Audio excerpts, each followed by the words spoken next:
It seems the history of every small town bears the scars of some massive, memorable fire. The one that changed Main Street, changed lives.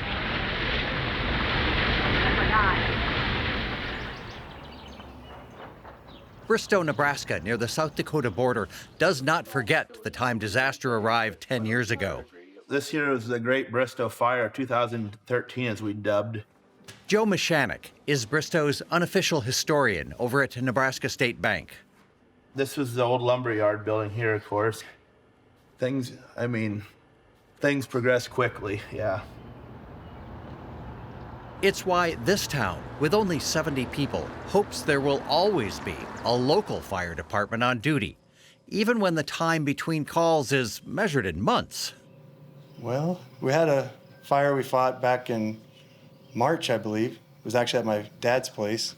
His hay pile caught on fire. And that's the only fire I've fought since I've been on the department, so.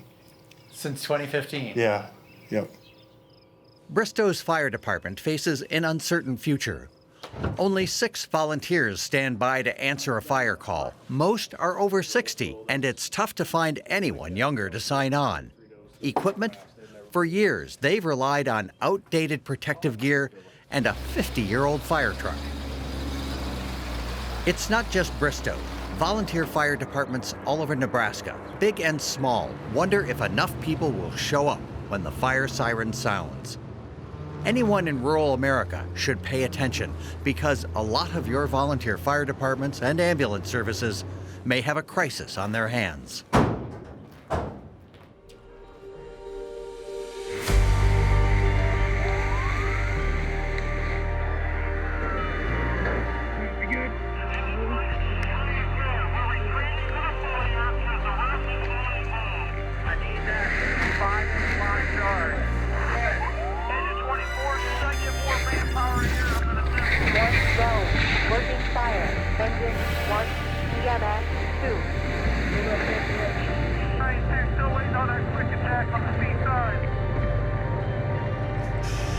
For well over 100 years, there is a group of people who just show up to risk their lives, put out fires, and never expect to get paid. Volunteer fire departments in America, an insane system that should not work. Right. It shouldn't. Fire service is the only service that relies on volunteers across the nation, and it shouldn't work, but it does. It works in Gering, Nebraska. The department maintains a fleet of well-kept fire trucks and rescue units. It's a financially stable department, able to keep all that equipment up to date, paid for with a combination of tax dollars, grants, and donations. It's actually 2 departments. They respond to emergencies inside the city limits and in the rugged terrain of the Gering Valley Rural Fire District, site of some of the biggest wildfires in the state. Nate Flowers serves Gering as one of the few paid fire chiefs working for a volunteer fire department in Nebraska. I would say it is unique. I don't know too many other departments that have that throughout the state of Nebraska, but I do know that it works for us. Everyone else on the department's roster, 45 of them, volunteer to be on call 24 hours a day for reasons that seem difficult to comprehend for most of their friends and family. I think it's a little bit of crazy, a little bit of love for adrenaline and fire, and also community, like a sense of a community.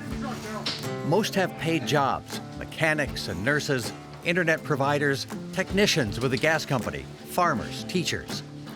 I come from a fire family. My dad's been a chief for over 20 years. My mom's on the department, my sisters. And so it is very rewarding. You're protecting somebody's house, you're protecting your community or your next door neighbor. You wouldn't do it if you had to do it. You volunteer for a fire department because you want to, and that's where the heart is. The volunteer fire service saved my life. I found where I belonged. Gering is one of 472 fire departments in Nebraska, 15,000 volunteers. That's 9 out of every 10 firefighters. Upwards of 87% of the departments in Nebraska are volunteer. So each local community Rather, they be a volunteer department, which means there's no compensation.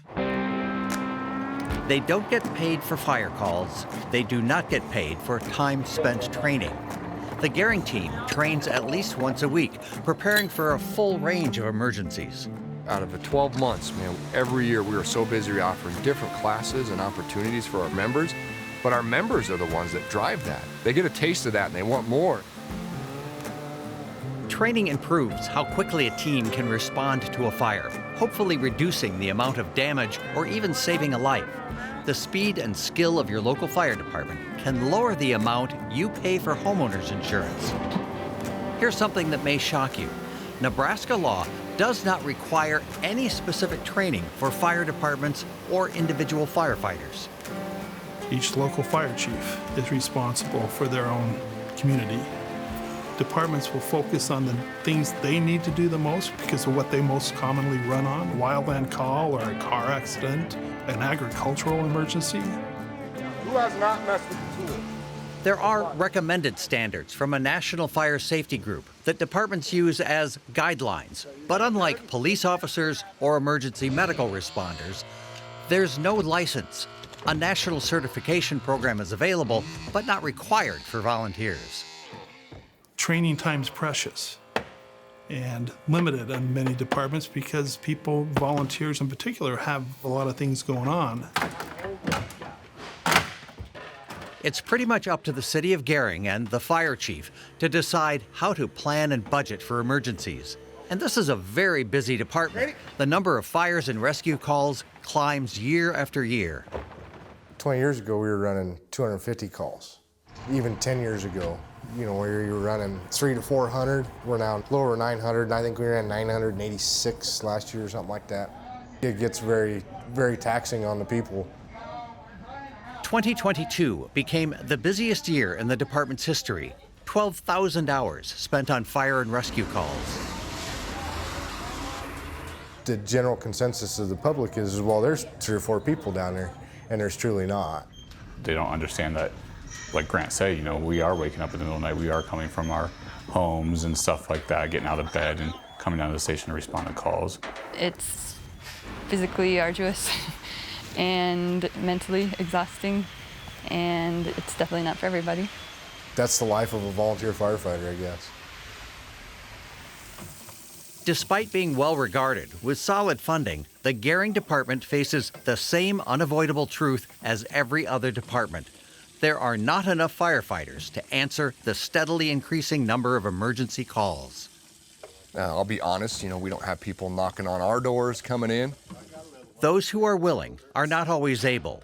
On average, volunteer firefighters are getting older. We kind of did just a look at our department internally and seeing our average age was 49. Being a firefighter inside a structure fire at 49 years of age can be a little challenging. We got a side-by-side.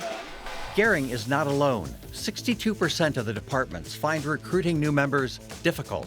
How do we know? We asked departments across the state using a survey conducted by Nebraska Public Media in cooperation with the Nebraska State Volunteer Firefighters Association. 1 out of 6 departments told us if the current recruiting trend continues, the quality of emergency service in their communities will decrease. Many call it a crisis risking public safety. Seconds count in a structure fire, wildfire, things of that nature. And when you lack the volunteers, yeah, seconds count. And that becomes pretty challenging and pretty endangering. There's a couple fire departments, speaking the truth, that no longer have the people in their small villages, and they end up dissolving their volunteer fire department, or there's nobody that shows up anymore. They're still showing up in Madison, Nebraska, just not as many as there used to be. How many volunteers do you have on the roster right now? I believe right now there's 38. How many are really active? Really active? 12 to 15. They made time early on a Saturday morning when the department burnt down a house on purpose. A farmhouse ready for demolition. Veterans and new members get a sense of responding to a working fire. They make me feel that I can do this. And I don't know if that's really understood, how much that we come together and have each other's back. Gina Spittler became a new recruit 4 years ago when she moved to the area after a career in the military. That's where I had done a lot of drills in the Navy, and this just kind of fit into it. And I enjoy something that is active. I'm single, and so nothing holds me back. So I can be available at any time. And the other side of it is, it's kind of morbid, but if I die helping my community, I'm okay. That's how I feel. Oscar Calderon works at Nucor Steel, where he serves as a bilingual emergency medical technician with the plant's on-site response team. He decided to use those skills after hours on the Madison Volunteer Squad. It's a big commitment, and I understand why people are kind of scared of the commitment. He discovered the unpredictable demands on his time as a volunteer can be a struggle. I feel guilty sometimes too. You know, sometimes I get off of work, come straight to training night, I get home and my kids are asleep already, so I go the whole day without seeing them. And that's a part of guilt that I get sometimes. It's like, you know, I'm volunteering for this. I choose not to be with my kids because I'm choosing to go help other people, you know, strangers most of the time.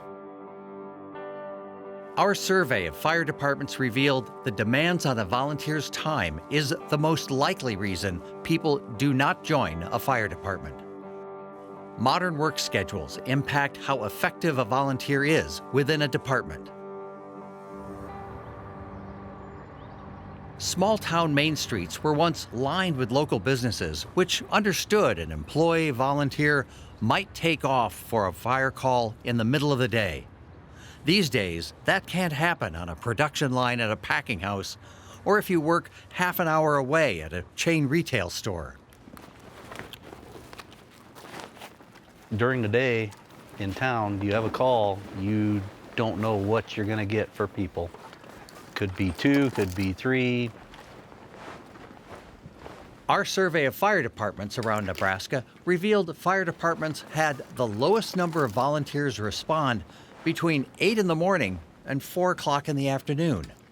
We don't have anybody when everybody's working. A lot of people in our department work outside of town, so we don't have a handful of people that can respond to a call, especially for an EMT or EMS call during the day.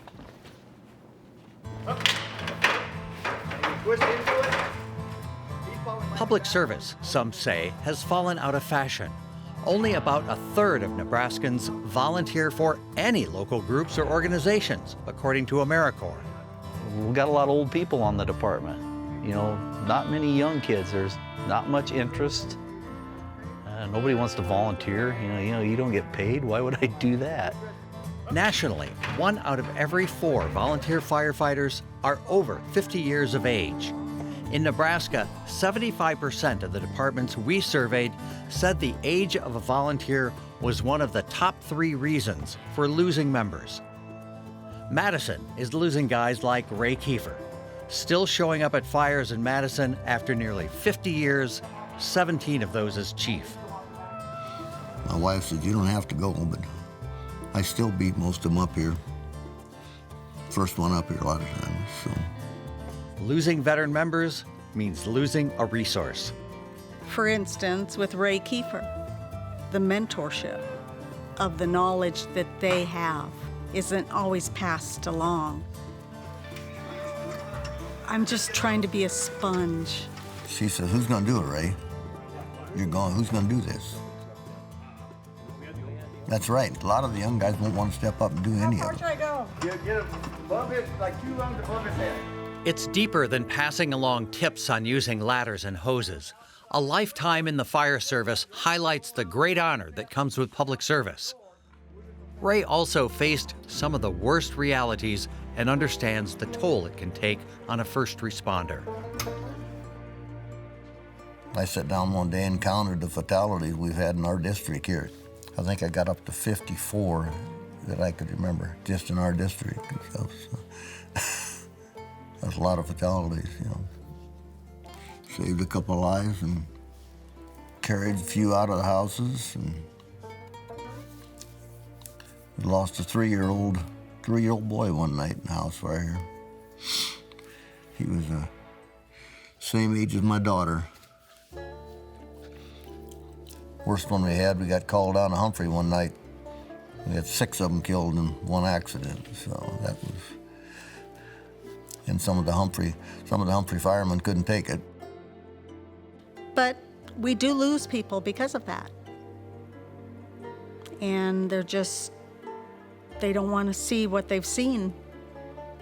They can't do it anymore. I was a couple weeks into the department, and I had an encounter of a fatality on the highway.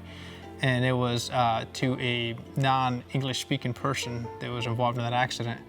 And I was asked by the sheriff department to tell the husband that his spouse has passed away.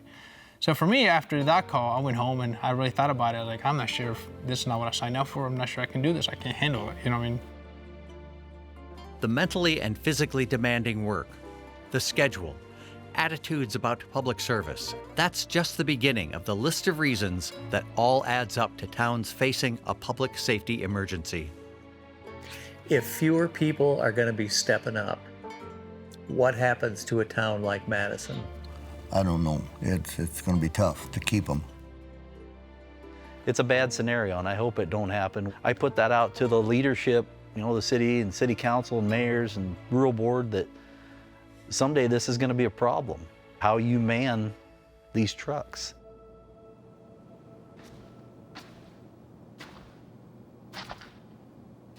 The demand for volunteer emergency services has never been greater.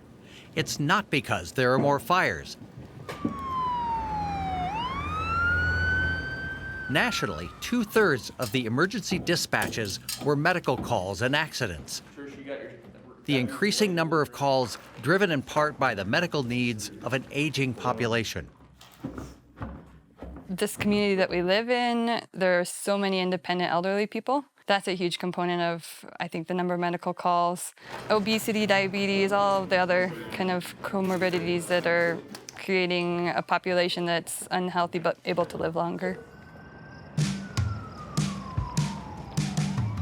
When an ambulance arrives on scene in Nebraska, 80% of the responders are volunteers. Mullen, Nebraska, the only town in Hooker County. About 500 people live at the crossroads of 2 highways and a freight rail line. The Emergency Medical Services operates independently from the fire department. So our district is roughly 1,700 square miles, a little bit larger than the state of Rhode Island. We're in the sand hills, so even in a 4-wheel drive, sometimes the sand can be challenging. It could be 90 minutes before the EMTs get to the patient. Maybe a rancher thrown from their horse. Someone with hypothermia canoeing the Dismal River. A heart attack on a desolate dirt road. Last year was a record. I think we had 72 calls. And we were flying to meet everyone's needs. We had both ambulances out at times. Retired school teacher Sookie Marks began answering emergency calls in 1989. It varies so much. We can have 5 in a week and then go for a month and not have any. And there's no rhyme or reason to it. We have a service of 9 EMTs. 9 doesn't sound like a lot. It isn't, no. We need more. Sarah Harden is a science teacher at the high school. Growing up, her dad had been an EMT. But I also knew there was a need in our community. It was a veteran member of the Mullen Squad who made a convincing case. And he just quite bluntly said to my husband and I, we need young people, and we need young people that are willing to commit to this. Today, the kids in her class are learning about buoyancy by building boats. They know if her pager goes off, Miss Harden might be called away if there aren't enough EMTs answering the call. Truthfully, without places like the school and the bank in our community, we wouldn't have daytime help.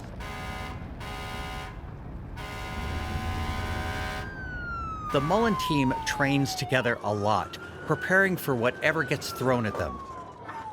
Keeping volunteers in rural areas up to date on best practices in responding to emergencies can be a challenge.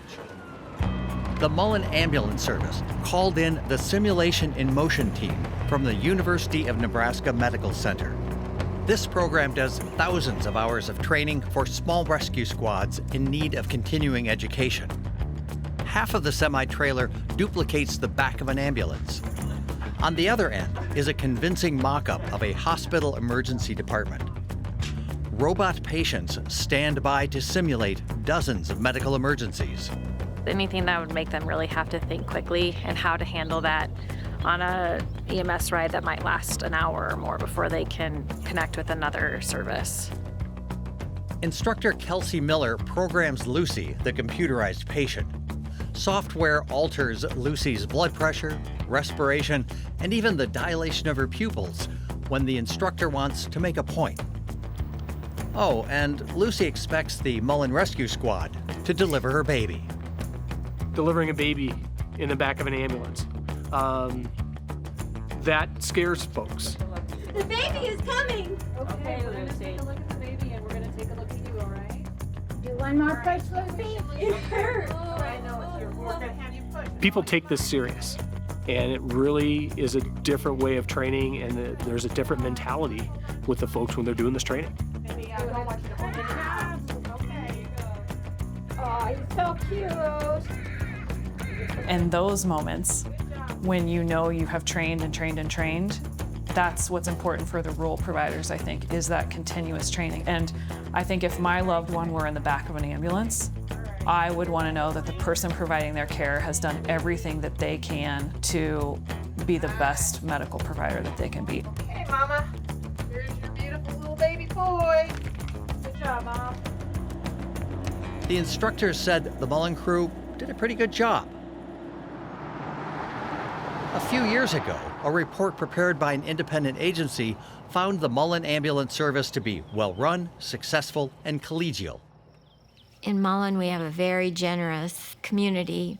When Mullen needed a new ambulance, a recent round of grants from the state of Nebraska to local EMS squads only covered half the cost of the vehicles.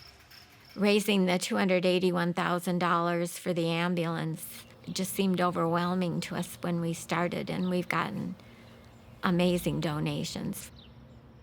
Yet the Mullen service still fears for its future.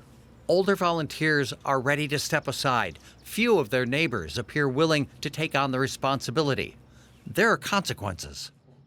There's probably a number of people that would really have to think twice about living in a community that didn't have this kind of service this close by. If people in your community don't understand the importance of that, that's what happens. I think people die. And there's no nicer way to put that. People die. And if you have to wait for medical care, every minute that you're waiting is life or death.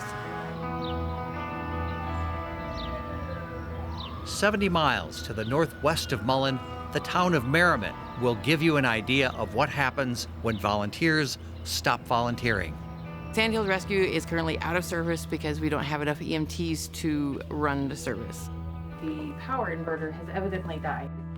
The Sandhills Rescue Ambulance has less than 1,000 miles on the odometer, but it sits in the back of the fire station under a thick coat of dust.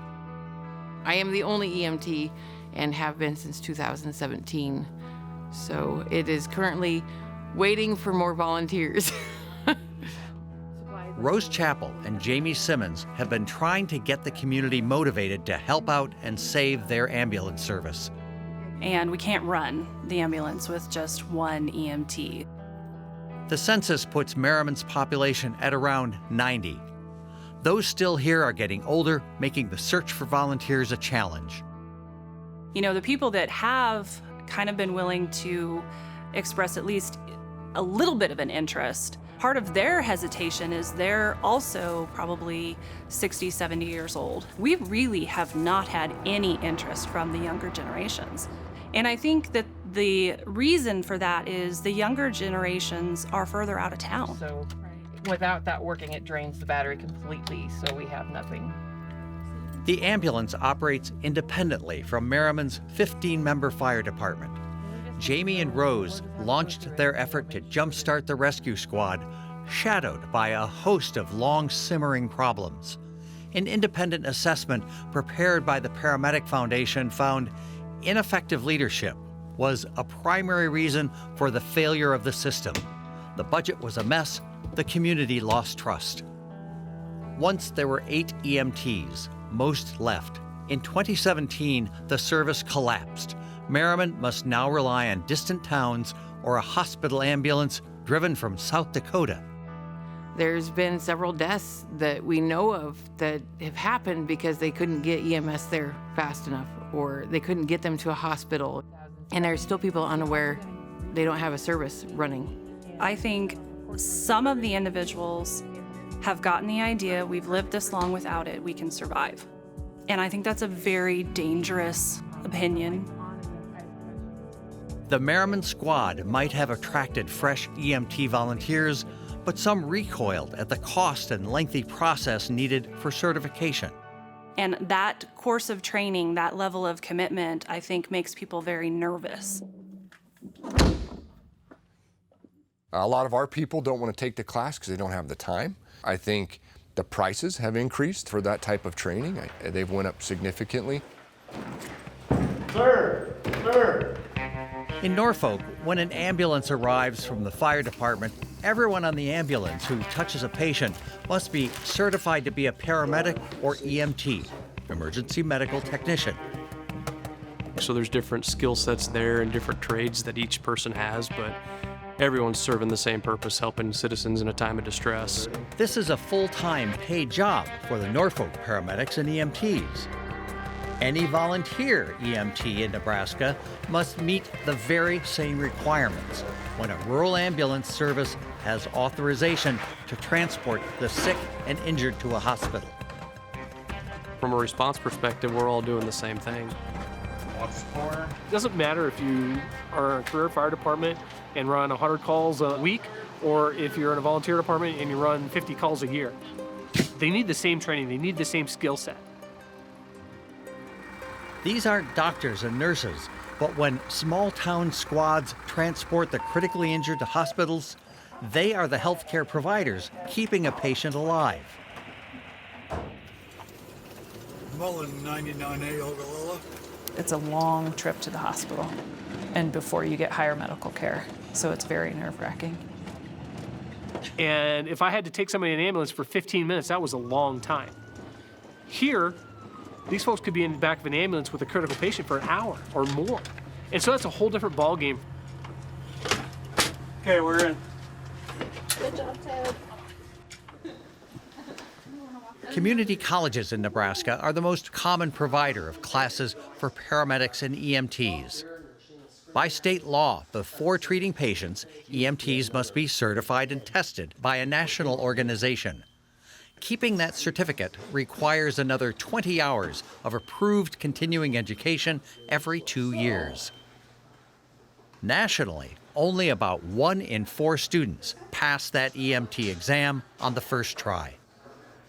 And it's intimidating. The test is hard. We've had people go through the class and do well in the class and not pass the test and never become licensed.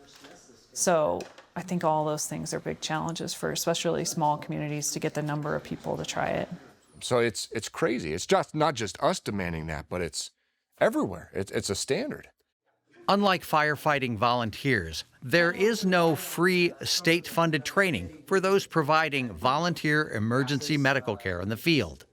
And somebody takes an EMT class, 15, 20 years ago, I don't know, 60, 50 hours, one night a week for 3 months, you obtain your certification. Now it's about 200 hours. The demand on that, just on a simple EMT license, it has quadrupled in the past 20 years. Cool. Whereas the EMT programs are run through colleges, and you have tuition expenses, and departments have to, if they want to incentivize that and pay for your students to go to school, it gets pretty expensive. Many small volunteer ambulance services can't pick up the tab for EMT training. Many others have that kind of cash. In Mullen, they have the money and made it a priority. If anyone in our community wants to take the class and become a part of our squad, that we offer to pay for the education for the EMT classes as well as their mileage. That's the impossible trade-off when requiring hours of training in highly specialized skills. Those skills can save lives. And those moments, when you know you have trained and trained and trained, that's what's important for the role providers, I think, is that continuous training of, okay, we've ran this scenario, here's what we need to do. But there's always anxiety about that. Some state policymakers argue the solution may be relaxing the standards for medical care in the field. It is a tough call for me, but I think the rigor is important, and the continuing ed hours are important.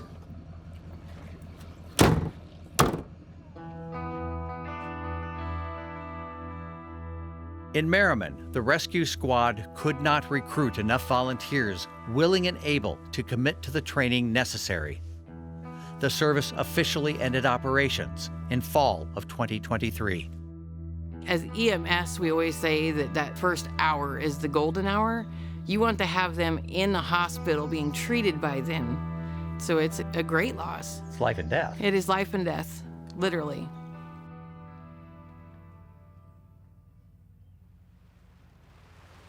A wildfire is a different creature than a house fire.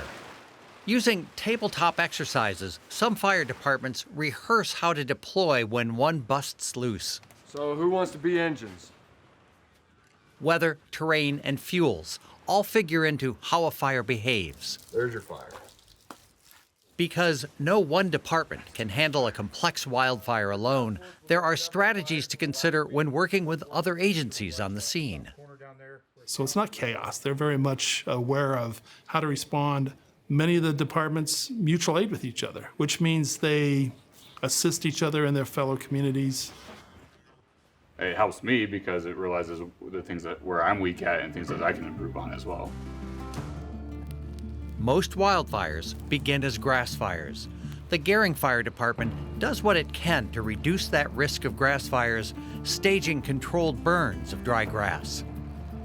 There's an understanding that wildfire prevention and planning are no longer optional. It seemed like March and April, the weather patterns, we were out every day on grass fires. The last 3 years, last year alone, we increased our call volume by 18%. And that was because of the amount of fires that we had last year in 2022. All right, we'll take another line. The phrase climate change may not get tossed around the firehouse, but you can hear talk of crazy weather all the time. Our volunteer fire departments aren't ready for the world that we live in today. And I think a lot of that is the wildland fire environment. The long-term outlook on the Great Plains, as with the planet, concerns climatologists. Warmer seasonal temperatures appear to be moving north. The climate in central Nebraska 30 years from now is going to look more like southern Kansas. I don't think that Nebraska on the whole is prepared for the changes that are to come. The science indicates the warming of the planet amped up extreme weather. It's arrived with a vengeance. Since 2015, there have been 24 climate-related disasters in Nebraska, each one with losses exceeding $1 billion. Each one challenged volunteer responders, the floods, the windstorms, and increasingly, the fires. The severity of wildfire seasons is going to be amplified in the future. Not every year is going to be worse than the previous year, but we will have significant wildfire years. That's just the nature of how things are changing. Whichever aisle you sit on with climate change, I always tell them, I say, I don't care. You just cannot deny that the climate is changing in some fashion because we're not having fire seasons anymore, we're having fire years. Nebraska saw one of the worst outbreaks of wildfires in history in 2022. That year, the Nebraska Forest Service backed up volunteer departments on 54 grassland and forest fires. 250,000 acres burnt. Each of those fires shared the common elements that contribute to longer, severe fire seasons: low humidity, more dry fuels, high winds. Our weather service reported that they had dang near more high wind warning and watches in the last 12 months than they've issued prior since they started collecting data. Of those who responded in our survey, 75% of Nebraska volunteer fire departments anticipate the risk of extreme weather will increase. With changes that we are seeing and that are projected to happen in the future, we won't have a good sense of normals. That'll make things difficult in terms of planning and preparedness. Especially for emergency responders. Yes. You know, everyone has a plan until you get punched in the face, you know, and then you get punched in the face and there goes plan A. You know, I don't know if you can truly plan for something that crazy. The Carter Canyon fire was that kind of crazy. In the rugged Wildcat Hills at the Wyoming border, one of the largest fires in the state's history began on a windy 103-degree day at the end of July 2022. The Carter Canyon fire was worse than any of us could have expected with the fires that were out here. When Gering firefighters Skip Kelly and Ken Hauk drove back into the canyon a year later, the memories remained vivid. It's like mass chaos inside of an oven. 911, what is the location of your emergency? Yes, I'm in Banner County, and you got 2 wildfires that just started based on lightning. Everyone in the canyon heard that thunderclap. Few were surprised by what happened next. Communications. Robert Post, Banner County. We've got 3 fires out here now. I think probably better get some mutual aid out. We're probably going to need some help. Firefighters in the Panhandle knew the drill. Get suited up and head for the smoke. These have 2 fires actually tied together. They're running north to south. The Gering Volunteer Fire Department trains for wildfires. Chief Flowers was given incident command, and Ken Hauk drove his pumper into the hills. Well, it looked very much like a low-hanging thunderstorm, you know, with big cumulus clouds, but it wasn't. It was a fire, and it was growing very rapidly. How are you guys doing over there? Looks like it blew up there. Let's get into these trees, so it might get a little sketchy here in a bit. It was kind of a oh crap moment. You see that much smoke coming from the hills. My 23 years of being on the fire service, I've never seen a fire move this fast, this hot in this area. Communications, how can I help you? Like, there's still people in these houses up here. Seriously, just jumped the road already. They should probably get people out of there. Tucked along the Carter Canyon Road was the Enlow's place on the property that had been in the family 4 generations. The family and their neighbors knew the risks of fire in the Wildcat Hills. Gary had been trimming limbs away from their propane tank just that morning. It's wonderful to live in the pines and the cedars, but don't let them catch on fire. As they finished dinner, they saw the smoke. Things were ready to burn, and it had the opportunity, and that's just what it did. Heading up the canyon, Gary watched as the fire pushed up the ridge, throwing red-hot embers into the pines and cedars miles ahead. When you see those things just explode and black smoke going in the distance where you can see it, you're pretty sure you've got a problem coming your way. Hey guys, can I get a unit up north here to help me protect this one house? I can't control the fire, I'm about out of water. There are no hydrants in the hills. By nightfall, everyone wondered if any of the 15 homes in the canyon could be saved. The Enlow's son called 911. 911, what's the location of your emergency? I need fire support out here. I don't want my parents' house to burn down. I know the fire's coming over the hill, coming straight from my parents' house. We need fire support out here. When you see that plume dominated fire, you know it's growing very rapidly. It's going to start creating its own weather. You know, it's creating its own wind. It could move even faster. It was scary, actually, that night, because that's the first time in all my years of fighting fires that I ever had hot embers going down my back. There was no controlling it that night.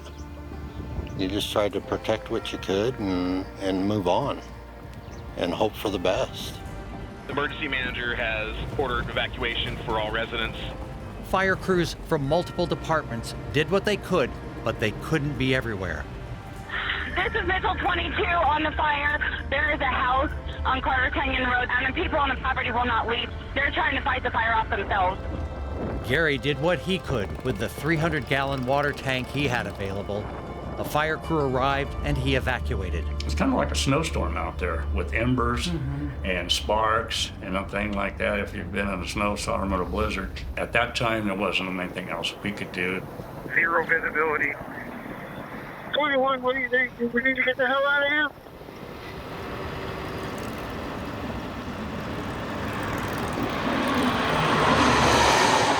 Dozens of firefighters and air support from the Nebraska Forest Service contained the fire after a week. On the Enlows property, most of the trees they loved won't be back for years. But other than a melted plastic fence, the house shows few signs of being surrounded by an inferno.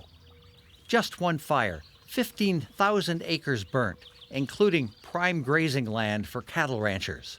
13 buildings lost, including 2 homes. I think we're going to see that trend continue to where we do see some significant growth in fires, possibly. I hope it doesn't, because, that's destroying people's lives. Some firefighters, skeptical of the climate scientists, believe this is a normal, short-lived cycle. I don't know that I directly believe in climate change. That's what makes this country great. We're all entitled to our opinions. The prospect of more intense wildfires has some Nebraska fire departments rethinking their training priorities. The Nebraska Forest Service does Red Card training focused on wildfire, historically of interest to departments in the drier and windier regions. Firefighters to the east recognize it's time to pay attention.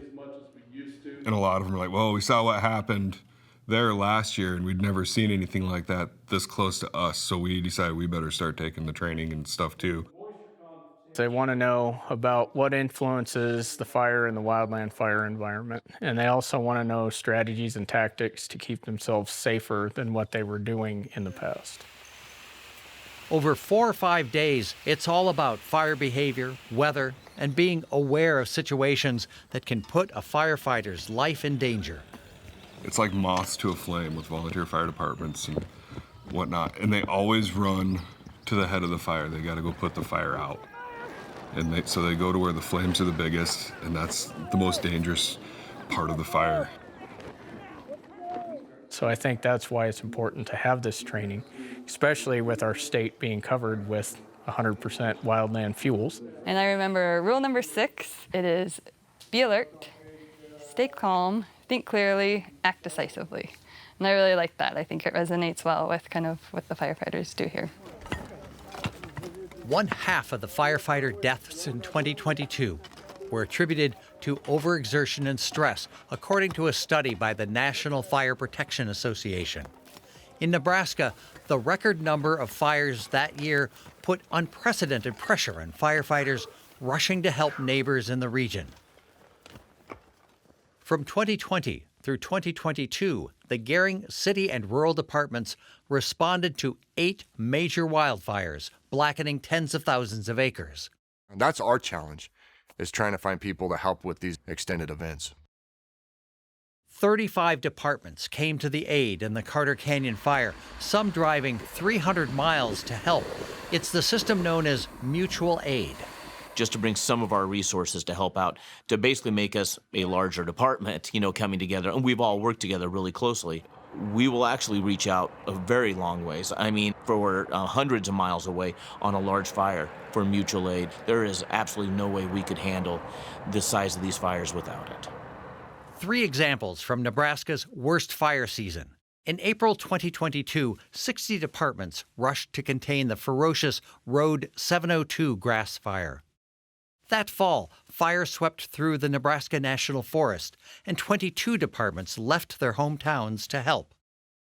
Come spring, when a fire threatened homes around Lake Wakanda along the Missouri River, 45 departments responded from across eastern Nebraska. After these fires go on for days, these individuals are not getting paid. They are taking off time, which is costing them money. And so we all have bills that we have to pay. So it does become an issue. And so getting kind of called over and over and over for all these fires, it was exhausting. It was hard. Every other day you're like, oh, here, there's a grass fire here, there's a grass fire here. You're like, oh my gosh, again? Like, what are we doing? As predictions point to more extreme weather, there will likely be greater demands on the network of volunteer first responders. So it seems like we're going to request more from our mutual aid partners, so their call volume's going up. They're requesting from us, our call volume's going up, because everybody's in it together and we're relying on everybody.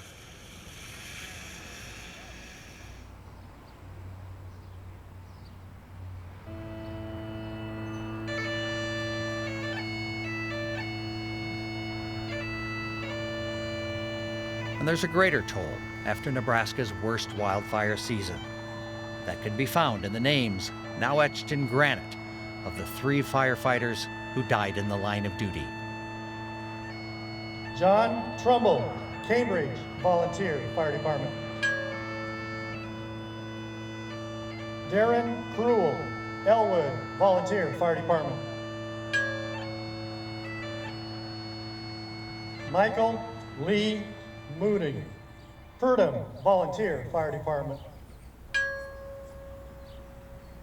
Vegetation will grow back, crops will grow back, homes can be replaced, but those firefighters we lost that were part of that response last year, we'll never replace those firefighters.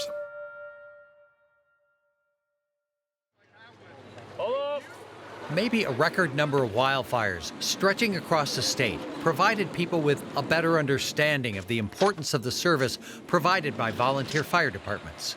But until you have something of that magnitude, I don't think it really sets in. And then it's like everybody wants to support the department. Like, oh, these guys are exhausted working their butts off and they're bringing everything you could ever imagine into the fire hall. I think that's when they realize how important these people are to their community. In the Nebraska Public Media Survey completed this summer, 6 out of every 10 responding fire services told us their communities fully support their work. The firefighters themselves will tell you, once a volunteer gets hooked, there's no turning back. Because it's a tradition that you want to keep alive and be a part of. You hear it in Madison. It's just fun. Helping people is always great, rewarding. You hear it in Gering. Your community loves this department. They're for this department. Like, it's so nice to be appreciated within the community. You hear it in Mullen. Maybe it's a big thing to some people, but it's a little tiny thing that we can do to give back to the other people in our community. It is interesting for me to hear you say restarting somebody's heart is a little thing. Yeah, when you put it that way, it's not a little thing. When you're talking about solutions to the recruitment crisis, you really don't hear anyone calling to end the volunteer system in favor of putting fire crews on the payroll. No one's showing up to get paid, obviously. So I don't know, would that attract people that otherwise wouldn't volunteer? Is that who we want? I think if you had strictly a paid fire department or even a combination, paid and volunteer, I think you'd see your volunteers drop off. You lose your volunteers. You lose the people that matter. You know, the minute you start paying people, things just get really complex.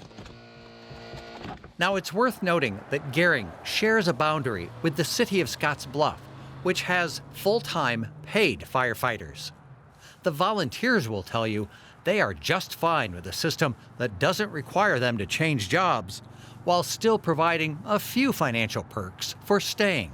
So our department is one of the few that I know that offers an incentive program with a retirement, and we usually get a check at the end of the year. In Gering, that can be up to $600, depending on how much time a volunteer devotes to in-service and training time. It's a choice for individual departments made possible in state law. Because in today's world, people want to be rewarded for what they provide. At this point, it has to work itself out, just because in these rural counties, we just do not have the financial means to obviously pay some individuals to do some of these things. And you definitely don't hear much talk of turning to state government to take on a big role in managing local fire protection. I think that we definitely would not want the state to take over, only because it's just like school districts. Everyone is different. And there you have it. If there's a common thread in Nebraska's emergency universe, it's that every department is different. 450 combinations of different personalities, community priorities, and landscapes. That's reflected in our survey when we asked for specifics about the challenges facing individual departments. They told us in dozens of anonymous replies that our members are burnt out. There's a lack of support from local government, and in some cases, poor leadership within their departments. Specific departments will need to find specific solutions, but everyone seems to need help recruiting. Recruitment should always be a crisis. Then it's going to come to a point where you're screaming for help. At times, a fire department may need to look at itself. Town leaders might ask if there are reasons people in town are quitting or not volunteering. They gave this to me 2001 when I retired from chief. After 50 years fighting fires, Ray Kiefer knows there's some history to that, and he's glad there have been changes. Fire departments used to be kind of, I don't know how you say it. They weren't open like they are now. Anytime somebody wants to come in here, they can come in and show them something. But, never used to be that way. Kind of a private club? Kind of a private club. And when you got done with the fire, the doors come down and that was it. The biggest misunderstanding, and you hear that a lot, is the firemen were probably at the bar or sitting down at the fire hall drinking beer again. There hasn't been alcohol in this building for 15 years. I think that's a thing of the past. At a time when departments unanimously say they need new members, younger members, the old ways will have to give way. Your fire department reflects your community. Yeah, 100%. And if your community is diverse and has different various backgrounds, I think your fire service is going to be so. Some volunteer departments are finding new recruits by turning to those in town who might have been excluded in the past. I'm trying to always reach out and get other women to come on because I think they'd have a great experience. It's hard to get them when it's always been such a male-dominant field. A woman on a fire department on an EMS call is going to be able to deal or handle a call of a woman who was just assaulted in a domestic violence situation versus a man. A Hispanic person who might know Spanish is going to be very helpful if it's a Spanish-speaking person. There isn't data specific to Nebraska, but Hispanics and Native Americans seem underrepresented at a time when those groups make up 20% of Nebraska's population. I know that Madison has a huge Hispanic population, so at least if I can help out with the language barrier, for me that was like, I would do my part in that at least.